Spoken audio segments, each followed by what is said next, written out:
and only after the trade has finished, whether you win or lose, then you start to see like, oh, that's what I went wrong.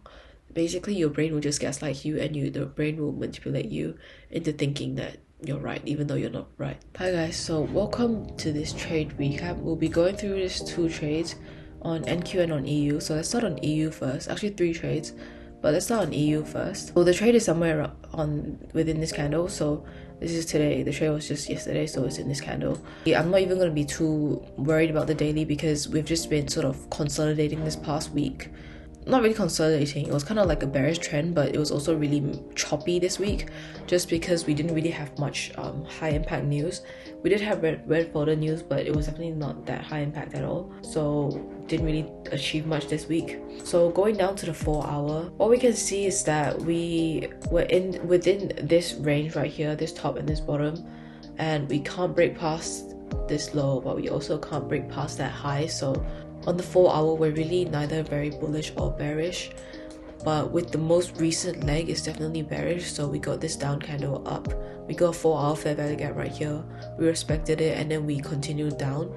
So it is definitely, if you just look at this, we're definitely more bearish because we respected this fair value gap and we created this fair value gap as well. During London session, I was waiting for it to get into this fair value gap and I was short from if it was in this fair value gap.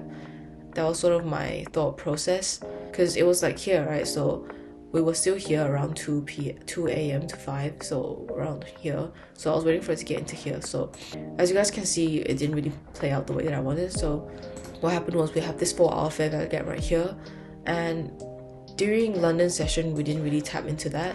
So this is Asian session right here, and this is London session. So during this London session, as you can see for this green part, we didn't actually get into that 4 hour fair value gap at all. The reason why I still shorted is because on the 1 hour, even though on the 4 hour we're very bearish with that, we still didn't end up breaking past this low. We did break past this low though, so if we were to get into this fair value gap in London session, then I would have shorted. But on the 1 hour we are bullish.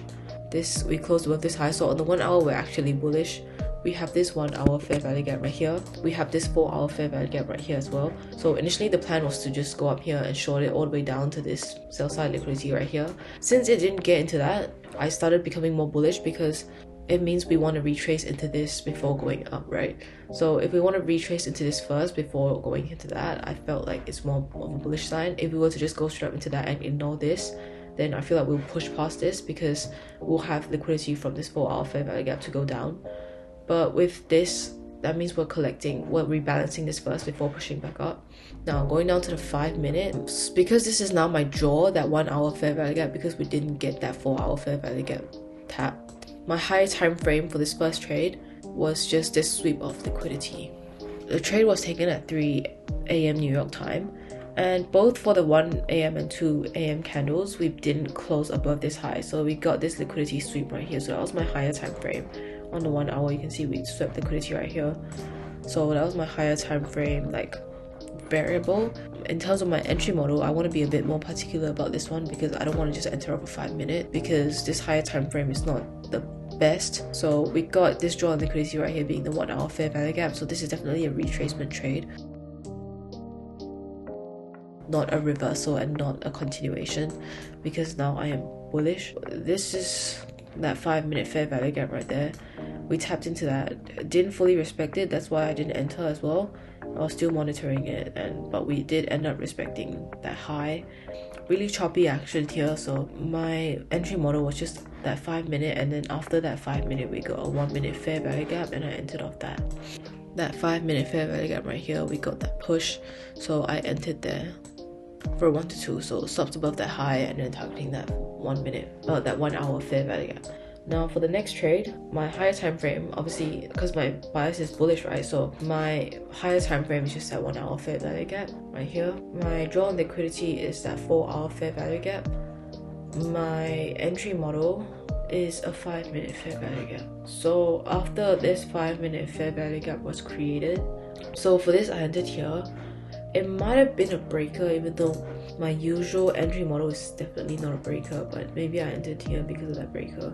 The main was just we have already created a 5-minute fair value gap. I definitely wouldn't consider a breaker or anything if we haven't created this fair value gap, because how I look at markets is just mostly through fair value gaps. So after creating that fair value gap, I was just sort of looking for some sort of entry that would make sense risk to reward ratio wise, targeting that 4-hour fair value gap. So those are 2 wins here on EU. Again, the reason why I turned bullish was just because we didn't tap into that 4-hour bearish fair value gap first. So I hope that makes sense to you guys. Now on NQ, so on daily, as you guys can see, we just swept this 2 equal lows right here, and we went into this daily fair value gap and we closed pretty bullish on Tuesday. For NQ, I was kind of more bullish again. Let's go to the 4-hour. So that sweep of liquidity there, and on the 4-hour we got this bullish fair value gap as well, and it was a bullish fair value gap as well on the daily right here. So whether I'm bullish or bearish, I would probably expect that to be the next draw, because if I'm bullish, then just continue like that. But if I'm bearish, I can also expect it to go into this draw as a retracement and then to continue downwards. So either way, after sweeping this massive liquidity, I'm expecting it to go back up there. We got this shift here, we got this 4-hour fair value gap, and we also have it respecting the 4-hour fair value gap here. We also have SMT right here on the 4-hour. So with that draw on liquidity with SMT, higher time frame being 4-hour fair value gap and also a 1-hour fair value gap. After we went into that 4-hour fair value gap, we created a 1-hour fair value gap as well off that. I wanted it to retrace into that 1-hour fair value gap before I would look for a long. So this was a London session trade. We didn't sweep London lows, but this London low already went into a 4-hour fair value gap, so I wouldn't need that. So going down to the 5-minute, but we have this buy side liquidity here, and we also have the buy side liquidity there that goes into a daily fair value gap. We have that 1-hour fair value gap right there, and on the 5-minute we actually tapped into that 1-hour fair value gap. It just went up, and this line is just the equilibrium of this range, and it went into the equilibrium of that range. So rebalancing equilibrium and rebalancing inefficiencies, and then creating a 5-minute fair value gap. That was my entry there actually. I don't know why it keeps moving over, and it was because we got this 5-minute fair value gap, and I waited patiently for it to go into that 5-minute fair value gap. We have our mini liquidity sweep right here as well, forming an SMT. I probably could have targeted that high for 1 to 10, and I actually was going to target that high, but I just didn't really want to be too greedy. So if you watch tomorrow's video, this is where I feel like sometimes it's not completely self-sabotage, but I feel like sometimes I don't deserve stuff. So instead of aiming for that high, I just aim for this low-hanging fruit, even though I know the ultimate draw liquidity is that high. But anyways, it's just good to be grateful for what you have, so I'm just gonna take this, and that's okay. I'm not upset at all about not aiming for that high. I'm just wondering if there is some sort of psychological issues or some sort of beliefs that I believe that leads me to always think that I don't deserve something more, or that leads me to always want the low-hanging fruit. You know what I mean? Like, it seems like it's sort of like not a very abundance mindset for you to just always be looking for the closest thing. It's still good to secure profits, of course, but ideally it would have been better if I took half here and half there. For now, I think I'm still gonna just aim for low-hanging fruits until I figure out the proper reasons and have some sort of course of action, because I don't want to start aiming all the way high and then end up not taking anything home. So another thing that I kind of forgot to talk about was just the reason why I was able to take these three trades yesterday and win all 3 was just because I started to become more, and this is a really important part by the way, because if you don't master this psychology, then all these technicals will do nothing for you.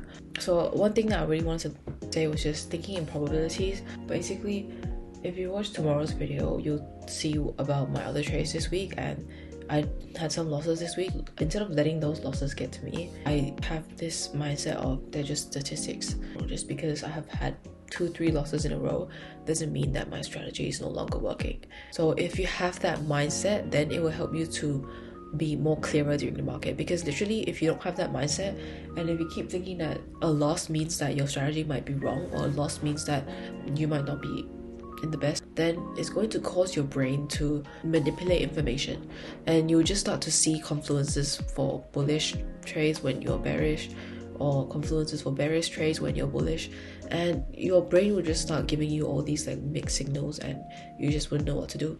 And that's what I've been experiencing a lot, like since I started until now, is before accepting this probability mindset, before understanding that losing is not something to be to feel pain over. When you frame losing as something that's painful, and when you frame losing as something that you don't want to do, then you'll start to want to avoid losing. And if you try to avoid losing, then your brain is going to ignore all the confluences that might be the correct one, but you just be so stubborn on your analysis that you end up having the wrong bias, if that makes sense. Basically, your brain will just gaslight you, and the brain will manipulate you into thinking that you're right even though you're not right. And if you have a clear mind, you might be able to see that you're not right. But if you think that losing is painful, then you'll just not be able to see that you're not right until you literally lose the trade. So if you were able to just be a bit more clear-minded, you probably wouldn't get into the trade in the first place. Yeah, with that being said, I hope that kind of makes sense. I know I didn't explain it in the best way, but I'm sure some of you guys will understand. Like, your brain will literally like gaslight you into thinking something even though like it doesn't even make sense. And only after the trade has finished, whether you win or lose, then you start to see like, oh, that's what I went wrong, and all the things just come together. And I feel like this is not really a hindsight issue. It's more of that you keep thinking that losing is painful, so then your brain doesn't want you to lose, so then your brain tries to give you all the confluences, all the fair value gaps, all the blocks that you see that leads to making you think that you're going to be right.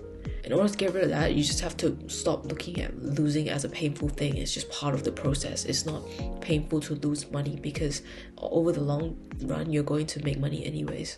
So yeah, I hope that this has helped you guys, and I'll see you guys in the next video. Bye.